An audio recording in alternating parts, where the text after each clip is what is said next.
De volta com o Programação Nacional. Hoje aqui em estúdio eu tenho a honra de receber o cineasta Paulo Marcum. Paulo, você lançou A Corrida do Doping, um documentário em parceria aí também, né, com o cineasta francês, um documentarista. A gente conversou no programa como é que foi elaborada essa proposta, a importância dela. Como é que fica o futuro? Último bloco, a gente precisa amarrar as questões e falar assim, do futuro com relação ao doping. Então, uma das questões que se coloca hoje é que, possivelmente, a humanidade está chegando no limite da sua capacidade física de superar os recordes, seja de velocidade, de salto em altura, de arremesso de peso, etc., porque, enfim, o ser humano tem uma determinada limitação física. Mas já se fala em uso de próteses no lugar dos ossos e dos músculos, né? E também do doping, digamos assim, genético, que possa melhorar a humanidade a ponto dela ter outros desempenhos, né? E o que o documentário deixa em dúvida, a partir da afirmação de um especialista francês, que foi ouvido lá pelo Xavier, é que é o seguinte: hoje isso é doping, mas será doping daqui a 50 anos? Vai ser considerado? Porque no fundo a diferença tênue é a seguinte: isto é doping porque é proibido, porque é ilegal, porque é irregular. Mas se for aceito por todo mundo, vai ser. Mais do que isso, tem determinados esportes onde, por exemplo, o contato físico é proibido. Sim. Vôlei, né? Ou tênis. Você atravessar aquela linha divisória que é separada por uma rede, você é punido. Exato. Em outros, o contato físico só é permitido entre os pés, futebol.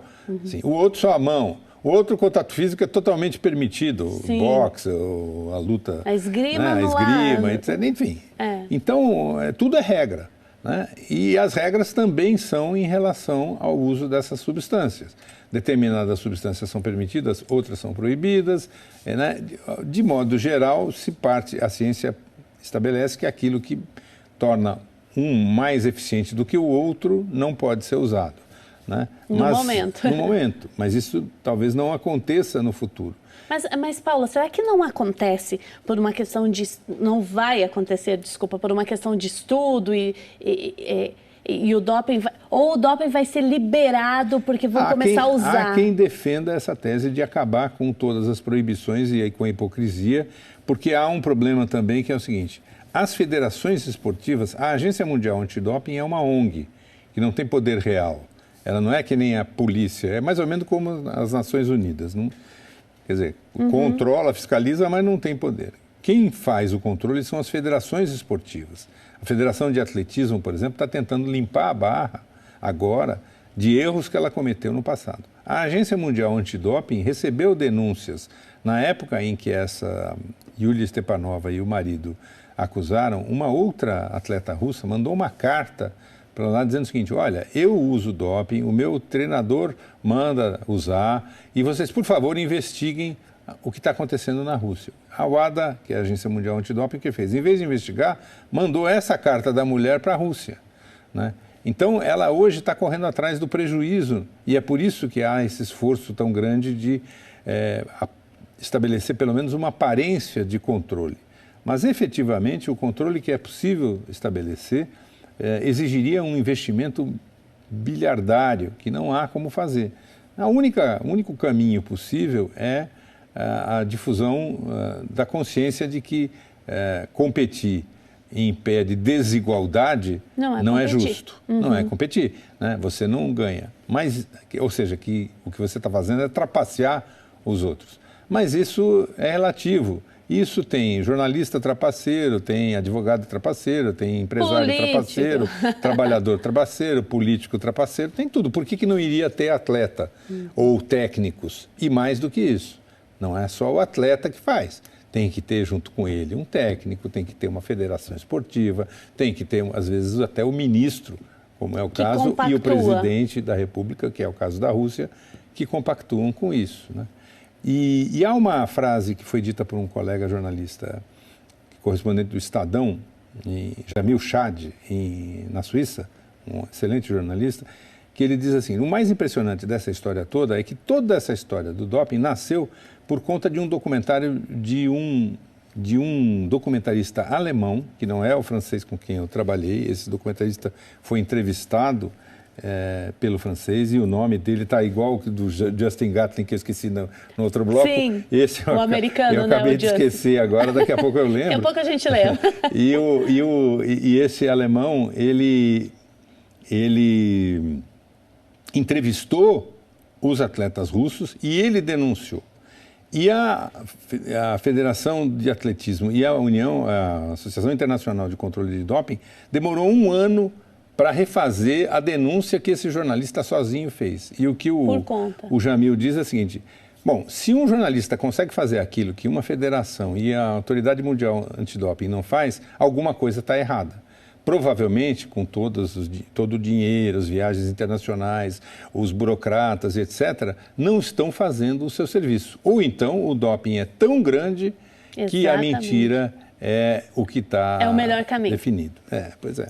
Agora, a pessoa é acusada, foi pego aí no doping, um atleta, enfim, mas não teve a intenção, como foi o caso da menina que passou a cera, enfim, ou tomou um outro remédio, que foi o caso da Maggi, né? E aí, como é que faz? Como é que ela recorre? Ela vai ficar suja para sempre? Não, existe.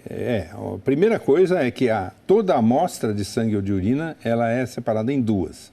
Então, se um pedaço da amostra aparece a acusação, tem a segunda amostra que está lá preservada para fazer a contraprova e verificar se não foi um erro do laboratório. Em segundo, sempre há um tribunal superior a que eles podem recorrer e o direito de defesa é plenamente estabelecido. Por exemplo, essa segunda amostra, depois que a primeira é constatada, só é aberta na presença do atleta ou de um representante dele. Então, não é que é assim, entendeu? Qualquer um é acusado. Não é bem assim. Ainda assim, há casos, que é o caso do Pedro Solberg e da Natália Pereira, do vôlei, em que, digamos assim, em dúvida, beneficia-se o réu. Né? Levantou-se uma dúvida e se beneficia o réu. Não comprovou. Então, quando há uma história dessas, no mínimo, houve uma certa negligência ou uma ingenuidade dos atletas. Mas o curioso é que todo atleta pego no doping diz, não, isso aqui não é comigo, é um erro do laboratório. É muito raro acontecer aquele que confessa e admite. O Lance Armstrong, por exemplo, ganhou rios de dinheiro, passou anos e anos negando, e o documentário mostra a história de um colega dele, o Christophe Basson, esse eu lembrei o nome. Opa, menos mal. Que não aceitou usar o doping na mesma equipe de ciclismo do Armstrong e acabou sendo expulso da equipe na Justamente, época. Foi punido. Foi punido. Né? E esse cara hoje diz que ele se orgulha do que ele fez e o Lance Armstrong só numa entrevista para Oprah Winfrey, ele admitiu finalmente que ele usava alguma coisa. E o sistema que eles usavam era extremamente sofisticado de se reinjetar o próprio sangue guardado em bolsas congeladas durante as grandes competições como a Volta da França, porque o sujeito melhora o seu desempenho quando está com o sangue renovado, digamos assim. Né? Agora, Paulo, para encerrar o nosso programa, que contribuição aí você pensa dar para o esporte, para a sociedade, ao fazer esse documentário? O que você queria? Olha, eu acho o seguinte, a gente tem que ter uma certo cuidado para achar que aquilo que a gente faz muda alguma coisa na sociedade. Mas eu acho que tornar mais conhecido o assunto, fazer com que ele seja discutido, notadamente num momento como aquele que nós estávamos e estamos vivendo ainda, com as Paralimpíadas, dos Jogos Olímpicos e da Paralimpíada, é a função do jornalista, né? É a função do documentarista, é a função do cineasta. Né? Eu trabalho basicamente com a realidade. Até hoje não tive oportunidade de fazer ficção, pretendo, mas o que eu acho que essa é a tarefa, é contar uma história. É a história de um assunto que não tinha muito espaço naquele momento de discussão mais aprofundada. Né? Em 90 minutos, que é o que foi para cinema, ou em 70 minutos, que é o que foi para a TV, a gente tem condição de pelo menos passar um pouco mais o olho sobre as questões colocadas. Não se resolve nada, mas de alguma maneira eu acho que pelo menos instiga, chama a atenção para o assunto e faz as pessoas pensarem. Mas assim, eu depois de 45 anos de profissão, eu não acredito que a gente tem o sal da terra ou tem as fórmula mágica para coisa nenhuma. Mas pelo menos instiga, né, Paulo? Já tá bom. Exatamente. E esse foi o objetivo do Ação Nacional de hoje, instigar aí o nosso público para pensar um pouco sobre esse assunto. Eu agradeço muito a sua participação. Obrigada pelo seu carinho com a gente. Só quero deixar um registro que é o seguinte, vocês aí na produção certamente têm o meu contato. A gente tem todo o interesse de exibir esse documentário em escolas de educação física, em academias, etc. O seu currículo aí, vamos dizer assim, o percurso nas salas de cinema está ainda por ser feito, foi exibido em alguns lugares, mas quem quiser, entre em contato com a gente tem todo o interesse. O telefone está aí na tela. Isso aí. Obrigada, Paula. Com certeza, no que nós pudermos apoiar, estamos aqui também. Obrigada. Valeu. Obrigada para vocês aí de casa. Vamos pensar sobre esse assunto e cuidar aí dos nossos filhos, dos nossos jovens, para que não utilizem nenhuma substância que pode prejudicar a sua saúde. Tchau, tchau. Até o próximo programa. Apenas um corredor se rebelou. Christophe Basson, da equipe Festina, denunciou o doping e acabou sendo excluído da competição. 18 anos mais tarde, ele segue pedalando, agora como amador.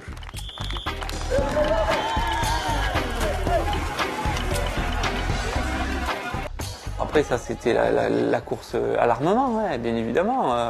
Chaque équipe un peu avait leur médecin chef. Et donc à partir de là, ils étaient là pour trouver le produit qu'il fallait. Donc les Italiens étaient souvent en avance là-dessus, on avait les Espagnols, il y avait la Belgique. Et au sein de tout ça, il y avait des équipes qui mettaient des moyens. Et tous les coureurs étaient dans ce système-là. Donc, et voilà, et moi à côté, c'est pas ce qui m'intéressait.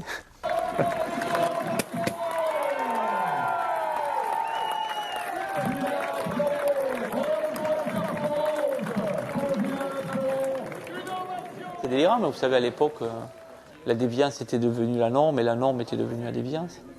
La norme, c'était se doper, la déviance, c'est pas se doper. Donc voilà. Et eux, ils trouvaient pas normal que je me dope pas. On m'a proposé 2 contrats, donc c'était évident.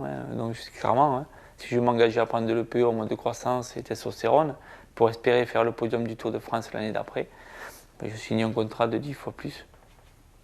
Je crois que j'avais re-signé pour de tête, c'était 30 000 francs à l'époque, donc c'était pour 4 000, comptons 4 000 euros, donc multiplié par 10, vous voyez vite ce que ça fait par mois.